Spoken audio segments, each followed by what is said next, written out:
السلام عليكم ورحمة الله وبركاته. حمدا لمن خلق الإنسان وعلمه البيان، والصلاة والسلام على رسول الله وعلى آله حزب الله وأصحابه جند الله، وبعد. فقد قال الله تعالى في القرآن العظيم والفرقان المجيد: أعوذ بالله من الشيطان الرجيم، بسم الله الرحمن الرحيم. إن الدين عند الله الإسلام ولا تهنوا ولا تحزنوا وأنتم الأعلون إن كنتم مؤمنين. சங்கைக்குரிய அல்லாஹுவின் நல்லடியார்களே,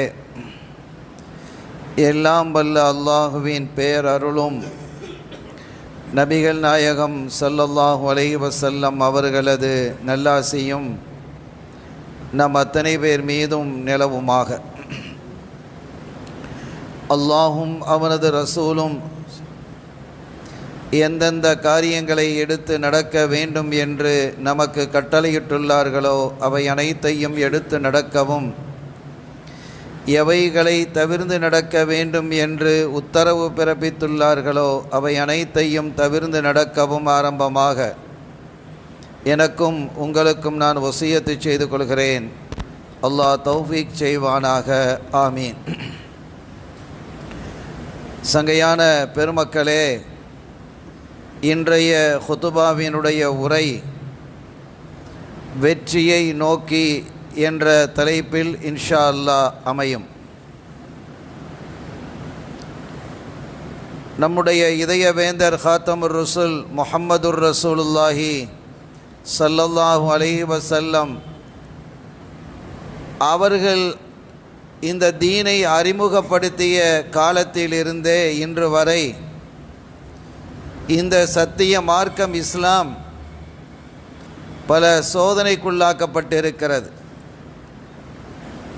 கடுமையான எதிர்ப்புகளுக்குள் ஆளாகி கொண்டிருக்கிறது. உலகத்தில் பல்வேறு மதங்கள், சமயங்கள், அமைப்புகள் இருந்த பொழுதிலும் மிக அதிகமான விமர்சனத்திற்குள்ளான ஒரு அமைப்பு அல்லது மதம் அல்லது மார்க்கம் என்று எடுத்துக்கொண்டால் இஸ்லாம் தான்.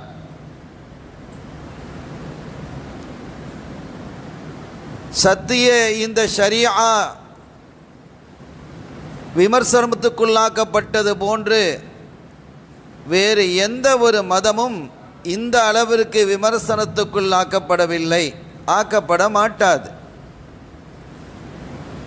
காரணம், இதை நாம் இப்படி சொல்லலாம், இஸ்லாமோஃபோபியா என்று.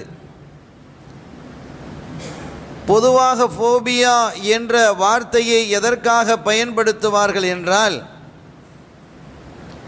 ஒரு அமைப்பு அல்லது ஒரு பொருள், அதில் எந்த விதமான அச்சமும் இல்லை.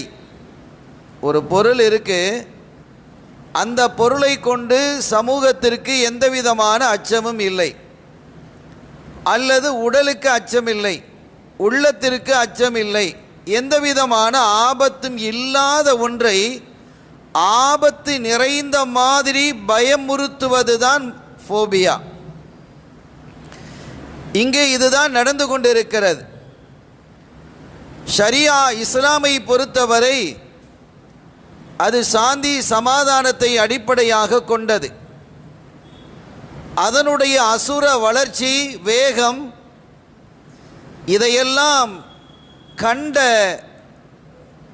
மேலைய நாடுகள், மேற்கத்திய நாடுகள் அச்சமுற்று எங்கே நம்முடைய வலிமையை நாம் இழந்து விடுவோமோ, இஸ்லாம் நம்மை மிகைத்து விடுமோ என்ற பயத்திலும் அச்சத்திலும் இல்லாத செய்திகளை பொய்களாக உருவாக்கப்பட்டு இந்த ஷரியத்தின் மீது சுமத்தப்பட்டிருக்கிறது, இந்த மார்க்கத்தின் மீது சுமத்தப்பட்டிருக்கிறது. குர்ஆன் வன்முறையை தூண்டுகிறது. இந்த வசனங்களை பாருங்கள். உதாரணமாக குர்ஆனிலே ஒரு வசனம் இருக்கிறது, கண்ட இடத்திலே அவர்களை கொல்லுங்கள் என்ற ஒரு வசனம் இருக்கிறது. ஆனால் இது யாருக்காக எப்போது இந்த வசனம் அருளப்பட்டது என்ற எந்த தகவலையும் பரிமாறாமல், எதையுமே கவனத்தில் கொள்ளாமல், பார்த்தீர்களா கண்டவுடன் கொல்லுங்கள் என்று குர்ஆன் சொல்லுகிறது, இது வன்முறையை தூண்டுவது இல்லையா என்று பேசுகிறார்கள். உதாரணத்திற்கு நாம் புரிவது மாதிரி நான் ஒன்றை உங்களுக்கு சொல்லுகிறேன். நம்முடைய நாட்டிலே அல்லது வேறு எந்த நாட்டிலாவது கலவரம் ஏற்பட்டு அது கடுமையாக ஆகி பொருள் சேதங்கள், உயிர் சேதங்கள் ஏற்பட்ட நிலையிலே அந்த நாட்டில் என்ன செய்வார்கள் என்றால் தடையுத்தரவு 144 தடையுத்தரவு போடுவாங்க. அப்ப தடையுத்தரவு போட்டுவிட்டால் என்ன சொல்வார்கள் என்றால், அரசு என்ன சொல்லும், 24 மணி நேரம் தடையுத்தரவு போடப்பட்டிருக்கிறது, 48 மணி நேரங்கள் தடையுத்தரவு போடப்பட்டிருக்கிறது, 72 மணி நேரங்கள், ஒரு நாள் 2 நாள் 3 நாள் தடையுத்தரவு போடப்பட்டிருக்கிறது, யாரும் வீட்டை விட்டு வெளியிலே வரக்கூடாது, வந்தால் கண்ட இடத்தில் சுடுங்கள் என்று அரசு சொல்லுமா இல்லையா? அத்தகைய ஒரு நிலைதான் அன்றைய காலத்தில். அப்படி ஒரு சூழல் இருந்தது. காரணம் என்னென்றா, இஸ்லாத்தை ஏற்றுக்கொண்டான் என்ற ஒரு காரணத்திற்காகவே கொன்றார்கள். பல இடங்களில் அது நடந்தது. ஆனால் முஸ்லீம்கள் வலிமையாக இருக்கவில்லை. பொருளாதாரத்தால், எக்கனாமிக்கலால் ரொம்ப பலகீனமாக இருந்தாங்க. எண்ணிக்கையால் மேன் பவர் குறைவாக இருந்தது. ஆயுதங்கள் மிக அற்பமாக இருந்தது.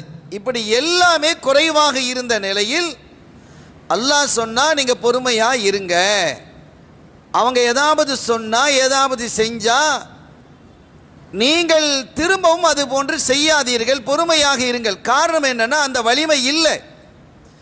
ஒரு கட்டத்தில் அந்த வலிமை வந்ததற்கு பிறகு உங்களை யார் அநியாயம் செய்தாலும் நீங்கள் எதிர்த்து போராடுங்கள் என்றான் அல்லாஹ்.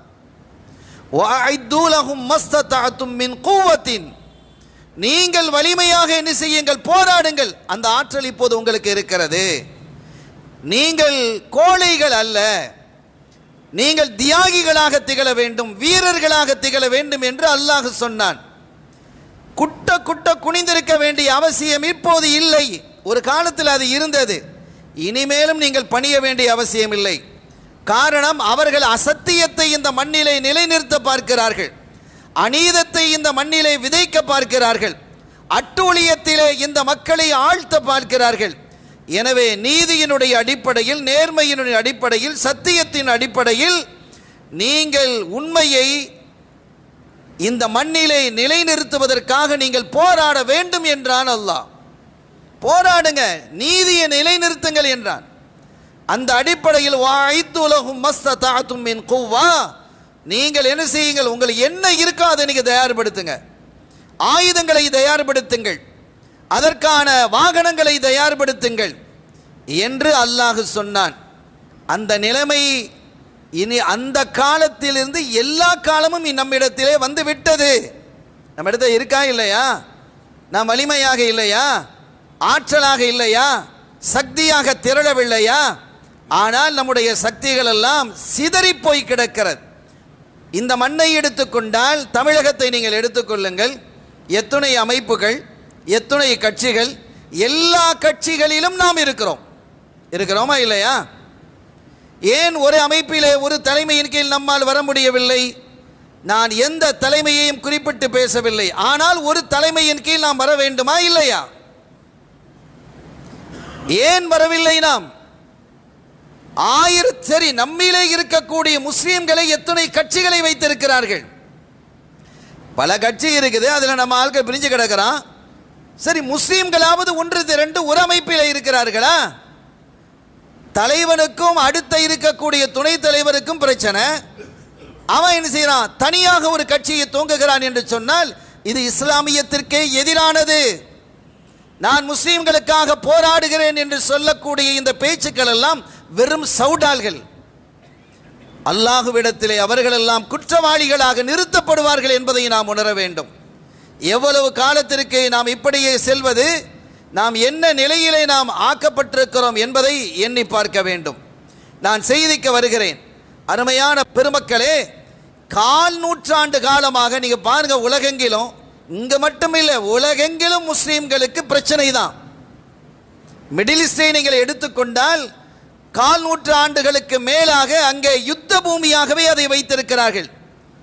யுத்தத்தினுடைய சத்தம் இல்லாமல் இருந்திருக்கிறதா? 25 வயதை தொட்டிருக்கக்கூட அல்லது 25 வயதை கடந்திருக்கக்கூடிய ஒரு வாலிபன் அவன் சொல்ல முடியுமா, நான் பிறந்ததற்கு பிறகு நான் மிடில் ஈஸ்டில் யுத்தம் இல்லாமல் அமைதியாக இருந்தது அப்படின்னு சொல்ல முடியுமா? அரபுலகத்தை அப்படியே யுத்த பூமியாகவே மாற்றி வைத்திருக்கிறார்கள் என்பதை இந்த சமூகம் எப்போது புரிந்து கொள்ளும்? நான் இங்கே பேசுகிறேன், இப்படி பேசினா உலகம் முழுவதும் அப்படி எத்திருமா அப்படின்னு ஒரு இப்படிலாம் கேட்குறாங்க. நீங்கள் எங்கே பேசுகிறீங்க, அது எங்களுக்கு மட்டும் கேட்குது, நாங்கள் விளங்கிக்கிறோம், மற்றவங்களுக்கெல்லாம் எப்படி விளங்கும்? எல்லா ஜும்மாக்களிலும் இதை பேசுகிறார்கள். ஜும்மாவினுடைய உரைதான் உரைகள், நம்முடைய இதயங்களை செம்மைப்படுத்தக்கூடிய, செதுக்கக்கூடிய உரை. எனவேதான் இந்த இடத்தை நாம் சரியாக பயன்படுத்திக் கொள்கிறோம் என்று நாம் நினைக்கிறேன். அருமையான பெருமக்களே, 25 ஆண்டுகளுக்கு மேலாக அந்த மத்திய கிழக்கிலே எவ்வளவு பெரிய அட்டூழியங்கள் நடந்து கொண்டிருக்கிறது. சரி, அங்கிருக்கக்கூடிய அரபு உலகங்களாவது அரபு அரசுகளாவது ஒன்று இணைகிறதா என்றால் அதுவும் இல்லை. இணைகிறதா? பலஸ்தீன் மக்களினுடைய ஒரு அறிவிப்பை நான் பார்த்தேன். கண்களிலிருந்து கண்ணீர் அல்ல, இரத்தம் வடிய வேண்டும். நாங்கள் எப்படியெல்லாம் சிதைக்கப்பட்டோம் என்று அவன் எழுதியிருக்கிறான். ஒரு குழியிலே தோன்றி எங்களை பல பேரை என்ன செய்தான், எங்களில் பல பேரை ஒன்றாக புதைத்தான், உயிரோடு புதைத்தான் என்று எழுதுகிறார். ஒரு பலஸ்தீன் எழுதுகிறாரு, எங்களில் இருக்கக்கூடிய இளம் பெண்களை தூக்கி கொண்டு சென்றார்கள் இஸ்ரேல் ராணுவம். கூட்டு பலாத்காரத்திலே அவர்கள் ஈடுபட்டார்கள். எங்களால் ஒன்றும் செய்ய முடியவில்லை, எங்களுடைய கைகளை கட்டி வைக்கப்பட்டிருக்கிறது. நாம் என்ன பேசிக்கொண்டு இருக்கிறோம்? நம்முடைய சிந்தனைகள் எவ்வாறு இருக்கிறது? எதை நோக்கி நாம் பயணித்துக் கொண்டு இருக்கிறோம்? ஈரான் ஈராக்குக்கு இடையிலே சண்டை மூட்டப்பட்டது. எத்தனை ஆண்டு காலங்கள் சண்டை நடந்தது. கடைசியாக ஈராக்கிற்கும் அமெரிக்காவுக்கும் ஏற்பட்ட அந்த பிரச்சனையில் ஈராக் சிதைந்து போனதா இல்லையா? ஈராக்கை நீங்கள் போய் பாருங்கள். பக்தாத் எப்படி இருந்தது உங்களுக்கு தெரியும். பள்ளிக்கூடத்தில் நம்ம படிச்சிருக்கிறோம், மெசபடோமியா என்று படித்திருக்கிறோமே. அன்றைய காலத்தில் இந்த உலகத்திற்கு நாகரீகத்தையே சொல்லி தந்த பகுதி எது என்றால் மெசபடோமியா. மெசபடோமியா எது? ஈரான், ஈராக், சிரியா, துருக்கியினுடைய தென்பகுதி, இவைகள் தான் மெசபடோமியா. அங்கே நீங்கள் ஆச்சரியமான அறிவு குவிந்து கிடந்தது. அதனால் தான் பெருமக்கள் எல்லாம் பக்தாதை நோக்கி பயணித்தார்கள். நம்முடைய குருநாதர் ஹவுதுல் ஆலம் ரலியல்லாஹு தஆலா அன்ஹு பக்தாதிலே பிறந்தவர்களா? இல்லையே, ஜீலானிலே பிறந்தவங்க. ஏன் பக்தாதை நோக்கி சென்றார்கள்?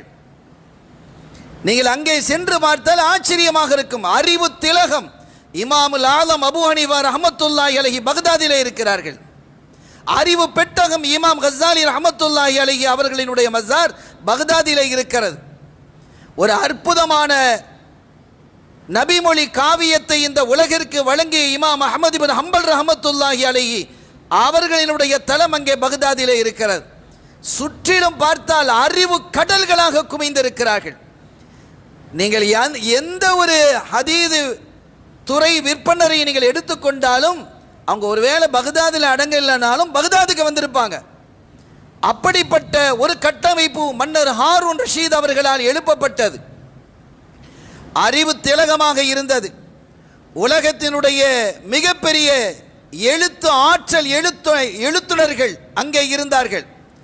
ஆன்மீகம் அங்கே நிறைவாக இருந்தது. இலக்கியம் பேசப்பட்டது. அறிவியலினுடைய உச்சக்கட்டத்தில் இந்த மக்கள் இருந்தார்கள். கணிதத்திலும் சட்டத்திலும் அவர்கள் மிக உன்னதமான இடத்தை, சிகரத்தை தொட்டு இருந்தார்கள். அப்படிப்பட்ட வல்லமை மிக்க பகுதி தான் மெசபடோமியா. மன்னர் ஹாரூன் ரஷீத் அவர்களால் வடிவமைக்கப்பட்டது.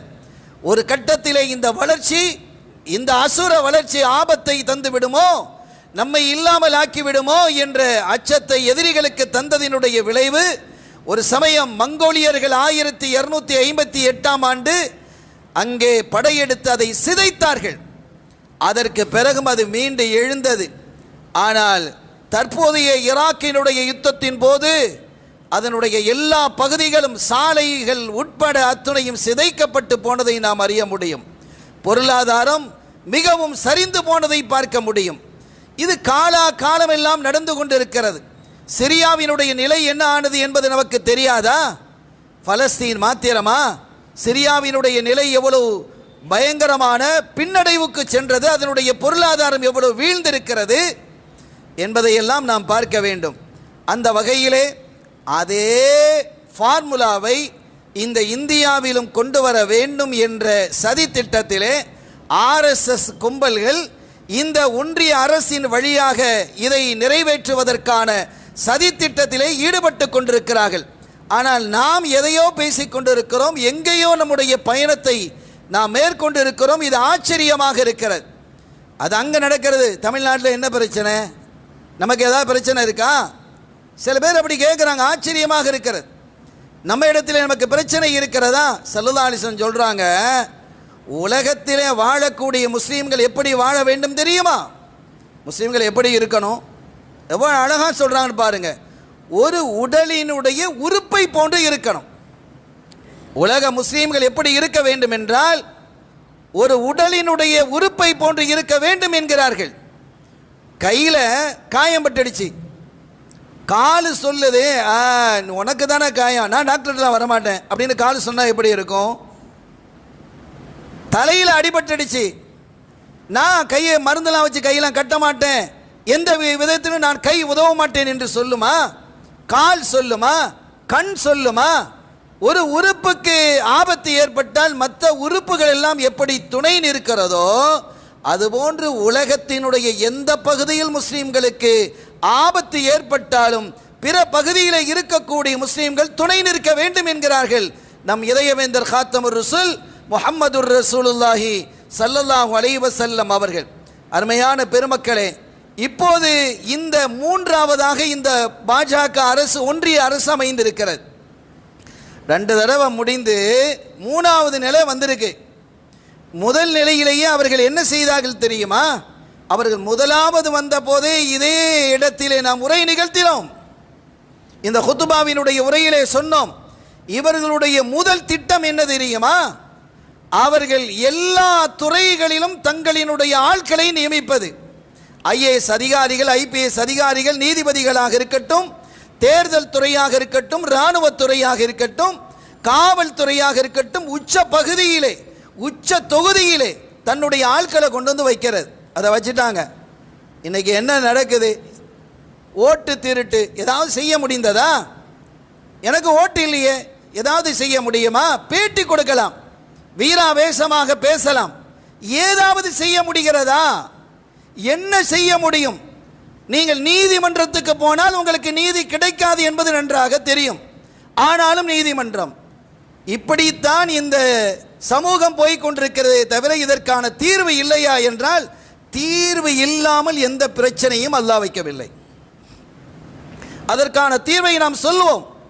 எத்தனை பிரச்சனைகளை இந்த சமூகத்தின் மீது, அதாவது சிறுபான்மையினருக்கு எதிரான அரசு நம்ம பேசிட்டு இருக்கிறோம், உண்மைதான். முஸ்லீம்களுக்கு எதிராக இருக்குது, கிறிஸ்தவர்களுக்கு எதிராக இருக்கிறது, தலித்துகளுக்கு எதிராக இருக்கிறது என்பதெல்லாம் இயல்பானது, உண்மையானது. ஆனால் அவர்களுடைய முதல் கோல் எங்கே இருக்கிறது என்று சொன்னால் முஸ்லீம்கள் தான். அவர்களுடைய முதல் பார்வை முஸ்லீம்களுக்கு. ஏன் தெரியுமா? இப்ப கிறிஸ்தவர்களை நீங்கள் தொட்டால் அமெரிக்கா பேசும். ஏற்கனவே அப்படி தொட்டு பதம் பார்த்திருக்கிறாங்க. அதனால் பெருசா அவங்களை தொட மாட்டாங்க. காரணம் என்னன்னா அமெரிக்கா விடாது, உடனடியாக தன்னுடைய எதிர்ப்புகளை அதை வெளிப்படுத்துகிறது. ஆனால் முஸ்லீம்களை தொட்டால் நீங்கள் அரபகத்திலே போய் இறங்குவீர்கள். இங்கே இருக்கக்கூடிய நம்முடைய பிரதமர் யுஏஇலே போய் இறங்குவார், அங்கே இருக்கக்கூடிய ஷேக் அப்படியே கட்டி தழுவுவார். இங்கே இருக்கக்கூடிய பள்ளிகளை நாங்கள் உடைப்போம். அங்கே கோயில்கள் கட்டப்படுகிறதா இல்லையா?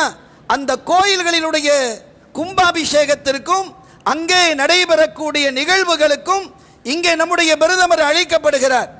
அங்கே இருக்கக்கூடிய ஷேக்குகள் அங்கே வரவேற்கிறார்கள், ஆற தழுவுகிறார்கள், கட்டி தழுவுகிறார்கள். இப்படித்தான் முஸ்லீம்கள் இருப்பார்கள். இந்த மண்ணிலே முஸ்லீம்களை உயிரோடு வெட்டி புதைத்தாலும் கேட்பதற்கு இந்த நாட்டிலே, இந்த உலகிலே நாதி இல்லை என்பதை அவர்கள் தெரிந்திருக்கிறார்கள். அருமையான பெருமக்களே, அப்படியானால் நாம் என்ன செய்வது என்ற ஒரு கேள்வி எழுகிறதா இல்லையா? அதற்கான விடை இல்லையா? வடநாட்டில் எவ்வளவு பெரிய அநியாயங்கள் நடந்து கொண்டிருக்கிறது. நீங்கள் ஏதாவது டெல்லியிலே குண்டு வெடிப்பு, எப்போ குண்டு வெடிக்கிறது? எங்கேயாவது ஒரு மாநிலத்தில் எலெக்ஷன் நடக்குதுன்னு சொன்னால் குண்டு வெடிச்சிடும். முன்னாடி நடந்ததா இல்லையா? அங்கே வந்து அந்நிய ஒரு இத்தனை 200 கிலோமீட்டர் 250 கிலோமீட்டர் பாகிஸ்தான்லேருந்து வந்து இங்கே சுற்றுலா பயணிகளாக இருக்கக்கூடியவர்களை சுட்டு விட்டு அவன் போயிட்டானான். இது எவ்வளவு பெரிய கேவலமான ஒரு விஷயம். அப்படி ஒன்று நடந்திருந்தால் நம்முடைய உளவுத்துறை எவ்வளவு கேவலமானது, நம்முடைய பாதுகாப்புத்துறை எவ்வளவு அசிங்கமானது. 200 சொச்ச கிலோமீட்டருக்கு மேலே உள்ளே வந்து சுட்டுவிட்டு சுற்றுலா பயணிகளை கொன்றுவிட்டு அவன் திரும்பி ஓடி அவன் நாட்டுக்குள்ளே நுழைகிறான் என்று சொன்னால், அது வரைக்கும் இந்த அரசு, இந்த காவல்துறை, இந்த இராணுவம் இதெல்லாம் என்ன செய்து கொண்டிருக்கிறது என்ற ஒரு கேள்வி வருகிறதா இல்லையா? ஆக இதை எதிரிகள் சுடவில்லை, இந்த குற்றத்தை செய்ததே அரசு தான் என்பது பின்னால தெரிய வருது. ஆனால் என்ன பயன்? அதனால் யாராவது கேள்வி கேட்க முடிகிறதா? உச்ச நீதிமன்றம் ஒரு எச்சரிக்கையை கொடுக்கிறது, அதோட முடிஞ்சது. வேற என்ன செய்ய முடிகிறது சொல்லுங்களேன் பார்க்கலாம். 65 லட்சம் ஓட்டுகள் பீகாரிலே திருடப்பட்டிருக்கிறது. பெரிய வேடிக்கை என்ன தெரியுமா? ஓட்டுகள் பதிவானது எத்தனை அப்படின்னு ஒன்று கொடுக்கும் தேர்தல் கமிஷன். தேர்தல் ஆணையம் எவ்வளோ ஓட்டுகள் பதிவாகி இருக்குது அப்படிங்கிறத கொடுக்கணும். கொடுத்துருச்சு. இத்தனை கோடி, 4 கோடி 50 சொச்சம், ஏதோ ஒரு சொச்சம் கொடுத்துருக்குன்னு வைங்க, 4 கோடியே சம்திங், இவ்வளவு ஓட்டுகள் பதிவாகி இருக்கிறது மொத்த ஓட்டுகள் என்று அறிவிச்சாச்சு. அதற்கு பிறகு ஒவ்வொரு தொகுதியிலையும் இவ்வளவு ஓட்டு விழுந்திருக்குமா இல்லையா? 234 தொகுதிகள் என்று சொன்னால் அந்த ஓட்டுகளை கூட்டி பார்த்தா அவன் ஏற்கனவே கொடுத்ததை விட கூடுதலாக இருக்கு. இது எப்படி வந்தது? கிட்டத்தட்ட 19 லட்சம் ஓட்டுகள் அதிகமாக இருக்கிறது. யாராவது கேள்வி கேட்க முடிகிறதா என்ன? அட நீ தானப்பா கொடுத்தா, இந்த தொகுதியிலே இவ்வளவு ஓட்டு, இந்த தொகுதியிலே இவ்வளவு ஓட்டு, டோட்டல் பண்ணி பார்த்தா மொத்த ஓட்டு நீ எவ்வளவு கொடுத்திருக்கிறியோ அதிலிருந்து ஏறக்குறைய 19 லட்சம் அதிகமாக இருக்கிறது. ஒவ்வொரு தொகுதியிலையும் அந்த ஒன்றிய அரசு, அந்த அரசுக்கு ஒரு 10,000 ஓட்டு அதிகமாக விழுந்திருக்குன்னு வைங்க, 11,000 ஓட்டு அங்கே திருடப்பட்டிருக்கிறது என்று சொன்னால் என்ன நடக்கும்? இந்த 19 லட்சத்தை நீங்கள் கால்குலேஷன் பண்ணி பாருங்க. ஏதாவது செய்ய முடிகிறதா? எந்த நீதிமன்றங்களாலும் ஒன்றும் செய்ய முடியாது. இவர்கள் வகுத்திருக்கக்கூடிய திட்டம் இந்துத்துவா. இந்த மண்ணில் இந்துக்கள் என்று சொன்னால் இந்துக்கள் அல்ல, அவர்களை ஆளுமை செலுத்தக்கூடிய பிராமணர்கள், அவர்கள் ஆள வேண்டும், அவர்களால் தான் இந்த பூமி நிரம்பி இருக்க வேண்டும். மற்றவங்க இருக்கலாமா? மற்ற இந்துக்கள் இருக்கலாம், ஆனால் அவர்களுக்கு சேவை செய்யக்கூடியவங்களா இருக்கணும். இதுதான் இந்துத்துவா. இந்துத்துவான்னு சொன்னா இந்துக்களினுடைய ஆட்சி அல்ல. அவர்கள் நம்முடைய சகோதரர்கள், நம்முடைய உறவுகள், நம்முடைய அன்பர்கள், மாமான் மச்சானாக நாம் பழகி கொண்டிருக்கிறோம். ஆனால் உண்மையிலேயே அவர்களையும் இழிவுபடுத்தக்கூடிய ஆட்சி தான் அது. அவர்கள் எல்லாம் கடவுளினுடைய காலில் இருந்தும் தொடையிலிருந்தும் படைக்கப்பட்டவர்கள். பிராமணர்கள் தான் சிரசிலிருந்து படைக்கப்பட்டவர்கள். எனவே அவர்கள் எல்லாம் மற்ற இந்துக்கள் எத்தனை பேரும் பிராமணர்களுக்கு சேவை செய்ய வேண்டும், அடிமைகளாக இருக்க வேண்டும். இதுதான் இந்துத்துவா, சனாதனம். இதை செயல்படுத்துவதற்காகவே இந்த அரசு போராடி கொண்டிருக்கிறது என்றால் நாம் எவ்வளவு தூரம் கவனமாக இருக்க வேண்டும், மிக எச்சரிக்கையோடு நாம் செயல்பட வேண்டும்.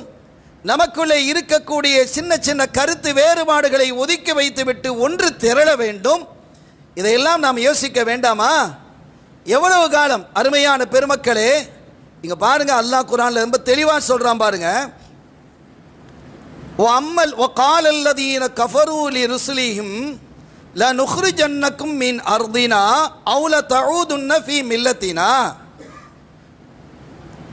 அன்னைக்கே இன்னைக்கு நம்ம படிக்கிறோமா இல்லையா, இந்த சிஏஏ என்ஆர்சி இதெல்லாம் அன்னைக்கே இருக்கு, அந்த ரசூல் ஸல்லல்லாஹு அலைஹி வஸல்லம் காலத்துக்கு முன்னாலேயே இருக்கு. நீங்க என்ன செய்ய, உங்களை எல்லாம் நாங்கள் எங்களுடைய நாட்டை விட்டும் வெளியேற்றுவோம். யார் சொல்றா? அந்த அவிசுவாசிகள், முஸ்லீம் அல்லாத அந்த காவிர்கள் சொன்னார்கள். வகால அல்லதீன கஃபரு லிருஸ்லிம், அவர்களிடத்திலே வந்த தூதர்களுக்கு, அவர்களுக்கு சொர்க்கத்தை வழிகாட்ட வந்த அந்த நன்மக்களுக்கு இவங்க சொல்றாங்க, லா நுஹ்ரிஜன்னக்கும் மின் அர்தினா, எங்களுடைய ஊரை விட்டும் உங்களை நாங்கள் வெளியாக்குவோம், எங்கள் நாட்டை விட்டும் உங்களை நான் வெளியாக்குவோம். அல்லது இதுக்கு தான் என்ன பேரு, சிஏஏ. இந்த சிஏஏ அப்பவே இருக்கு. அவு லதஊதுன்ன ஃபீ மில்லத்தினா, அல்லது நீங்க இந்த நாட்டில் இருக்கணுமா, இருக்கலாம். நீங்க என்ன செய்யணும் தெரியுமா, தாய் மதத்துக்கு நீங்க திரும்பணும். அவங்க மதம் தாய் மதமா, இன்னைக்கு சொல்றானா இல்லையா, எங்க மதத்துக்கு நீங்க திரும்பிடுங்க. இதான் என்ஆர்சி. எல்லாமே அன்றைய காலத்திலேயே இது நடந்திருக்கு. அவுல தஊதுன்ன ஃபீ மில்லத்தினா, நம்முடைய மதத்திற்கு, எங்களுடைய மார்க்கத்திற்கு நீங்கள் திரும்பி வாருங்கள், இல்லைன்னா நீங்க இருக்க முடியாது, வெளியே போங்க, ஒன்று இருங்க அல்லது வெளியே போங்க. அஸ்ஸாமில் இருக்கக்கூடிய எத்தனையோ மக்களுக்கு, எத்தனையோ லட்சம் பேர், அவர்களுக்கு சரியான ப்ரூஃப் இல்லை. எல்லாரும் இந்த கிராமவாசிகள்லாம் ப்ரூஃப் வச்சுட்டு இருப்பானா, அதற்கான ப்ரூஃப் இல்லை. அப்படிப்பட்டவர்களை எல்லாம் முகாமிலே கொண்டு அடைக்கப்படுகிறது, நாட்டை விட்டு வெளியேக்குவோம். உதாரணத்திற்கு அவங்க எண்ணிக்கை சரியாக ஞாபகம் இல்லை, ஒரு 25 லட்சம், இதில் 20 லட்சம் முஸ்லீம்கள், 5 லட்சம் இந்துக்கள் என்று வைத்துக் கொள்ளுங்கள். அவன் என்ன சொல்றான், அந்த 20 லட்சம் பேரையும் நாங்கள் என்ன செஞ்சிடும், பங்களாதேஷ்க்கு அனுப்பிடுவோம். அஸ்ஸாம் அரசு பேசுகிறது, நீங்கள் செய்திகளை படிப்பவர்களாக இருப்பீர்கள் என்று கருதுகிறேன். 20 லட்சம் பேரை முஸ்லீம்களை நாங்கள் என்ன செய்து விடுவோம், பங்களாதேஷுக்கு அனுப்பிடுவோம். இந்த 5 லட்சம் பேர் இருக்கிறான், அவன் பங்களாதேஷில் வந்தவன் தான், அவனுக்கு இந்த நாட்டினுடைய ஓட்டுரிமை நாங்கள் வழங்குவோம். தைரியமாக ஒரு அரசு பேசுகிறது என்றால் இவங்க எதை நோக்கி பயணிக்கிறாங்கன்னு தெரிகிறதா இல்லையா? அன்றே அல்லாஹ் சொல்லிவிட்டான், இவர்களெல்லாம் இப்படி இருப்பார்கள், இனிமேலும் இப்படி வரும். அப்படி வரும் பொழுது ஃபௌஹா இலைஹிம் ரப்புஹும், அல்லாஹ் சொன்னா, லனுஹ்லிகன்னல் ஸாலிமீன், நீங்க சரியா இருங்க முஸ்லீம்களே, சரியாக இருங்க, அநீதக்காரர்களை நாம் அழித்து விடுவோம் என்றான். அப்படி அழிக்கக்கூடிய காலம் தூரத்தில் இல்லை என்று நாம் நம்புகிறோம். லனுஹ்லிகன்னல் ஸாலிமீன், அநீதக்காரர்களை அழித்து ஒழிப்போம். அழித்து ஒழித்து விட்டு என்ன செய்வோம் தெரியுமா, வல நுஸ்கினன்னகுமுல் அர்த மின் பஅதிஹிம், அவர்களுக்கு பிறகு இந்த மண்ணிலே உங்களையே நாம் குடியேற்றுவோம், நீங்கள் நிம்மதியாக வாழ்வீர்கள், அப்படி வாழ வைப்போம் என்று சொல்லிவிட்டு, ذَلِكَ لِمَنْ خَافَ مَقَامِي وَخَافَ وَعِيدِ, இது யாருக்கு தெரியுமா, என்ன நீங்க பயந்து நடக்கணும், இதான் விஷயம். அல்லாஹ்வை நீங்கள் பயப்படக்கூடியவர்களாக இருந்தால் وَلَا تَهِنُوا وَلَا تَحْزَنُوا, அல்லாஹ் எவ்வளவு அழகா சொல்றான், நீங்கள் பலகீனப்பட்டு போகாதீர்கள், நிராசையாகி விடாதீர்கள், அல்லாஹ்வை நீங்கள் சரியான மூமீன்களாக இருங்கள். இன் குந்து மூமினீன், நீங்கள் சரியான மூமீன்களாக இருப்பீர்களே ஆனால் வான்துமுல் அலௌன், இந்த உலகத்தில் இந்த மண்ணிலே நீங்கள் தான் உயர்ந்தவர்கள், உங்களால் யாரும் தொட முடியாது உங்களை என்று ரப்புல் ஆலமீன் அல்லாஹ் குர்ஆனின் மூலமாக இங்கே தெளிவாக குறிப்பிடுகிறான். கண்ணியத்திற்குரிய பெருமக்களே, பேச வேண்டிய செய்திகள் நிறைய இருக்கிறது, அவகாசம் இல்லை, ஜும்மால அவ்வளவுதான் பேச முடியும். ஆனால் நீங்கள் ஒன்றை நாம் புரிந்து கொள்வோம், கோர்ட்டுக்கு போனாலோ, நாம் பேட்டிகள் கொடுத்தாலோ, கொஞ்ச நாள் நின்றுட்டு நம்ம அமைதியாக இருந்தாலோ இன்னொரு தீர்வை கொண்டு வர முடியாது. இந்த பாசிச அரசுக்கு எதிராக எல்லா மக்களும், எல்லா மதத்திலே இருக்கக்கூடிய மக்களும் ஒன்று திரண்டு அவர்கள் தெருவிலே வந்து போராட வேண்டும். பெருமக்களே, ஒரு கொடியின் கீழ் நீங்கள் திரள வேண்டும் என்ற அந்த வாதத்தை முன்வைத்து இறைவனை அஞ்சி அவனுடைய கட்டளைகளுக்கு அடிபணிந்து அவன் விலக்கியவைகளை தவிர்த்து அன்னலம் கண்மணி நாயகம் ஸல்லல்லாஹு அலைஹி வஸல்லம் அவர்களுடைய போதனைகளை வாழ்வியலாக கொண்டு செயல்படும் பொழுது நிச்சயமாக மகத்தான வெற்றியை நாம் அடைய முடியும். அதைத்தான் அல்லாஹ் மிக தெளிவாக நமக்கு சொல்லி தந்திருக்கிறான். யாருக்கோ வந்த வினை என்று நாம் அமர்ந்திருந்தால் அந்த வினை நம்மையும் வந்து சேரும். உலக மகா யுத்தம் நடந்த பொழுது ஜெர்மனியினுடைய ஒரு அறிஞர், ஒரு கவிஞர் ஒரு கவிதையை எழுதினான். ஜெர்மன் நாட்டை சார்ந்த ஒரு கவிஞன் எழுதினான். அந்த நாட்டிலே தொழிற்சங்கவாதிகளை அந்த புதிய அரசு கைது செய்தது. அப்போ ஒருத்தன் சொன்னான், ஒரு கவிதை அது, நான் தொழிற்சங்கவாதி இல்லை, என்ன கைது செய்ய மாட்டாங்க? கைது செய்யல. மறுநாள் போராளிகள் கைது செய்யப்பட்டார்கள். நான் ஒரு போராளி இல்லை, அவன் கைது செய்யப்படவில்லை, அதனால எனக்கு ஒன்றும் பிரச்சனை இல்லை அப்படின்னு அவன் இருந்தான். மூன்றாவது யூதர்கள் கைது செய்யப்பட்டார்கள். கேடுகட்டமாக அவன் தான், ஆனாலும் அவன் எழுதுகிறான், நான் ஒரு யூதன் இல்லை என்று இவன் சொன்னான்.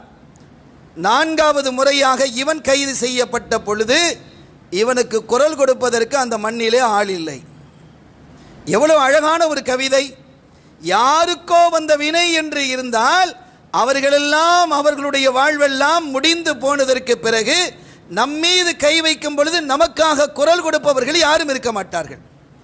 எனவே இப்போதை நாம் விழித்துக்கொண்டு சத்தியத்தினுடைய அடிப்படையில் நியாயத்தையும் நேர்மையையும் நீதியையும் இந்த மண்ணிலே நிலைநிறுத்துவதற்கு நாம் போர்க்குணம் கொண்டவர்களாக போராட வேண்டும். முஸ்லீம்கள் என்றாலே போர்க்குணம் கொண்டவர்கள் தான்.